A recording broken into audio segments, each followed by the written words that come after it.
Hey guys, welcome back to my YouTube channel. If it's your first time here, please don't forget to hit the notification bell so that you don't miss my other videos. And if you're returning, so much for the love and support.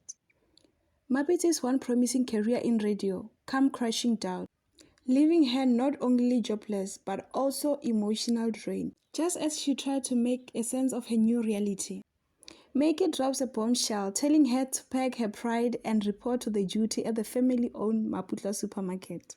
And if that wasn't enough, Maikie insists that Mapitsi should work while carrying her baby on her back. So Tibos told Mapitsi not in their main bedroom. This comes after Mapitsi cheated on Tibos. And now he has allowed Mapitsi back to the house because of Bana, and also Tibos hanya kuluza half of everything yai berekejing.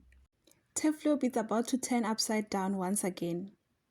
Mantuli becomes the very first person to notice something or someone that sends shiver down her spine. Rachel Kunutu is back in Teflop. Thank you very much for watching. That was all for now. Until we meet in my next video.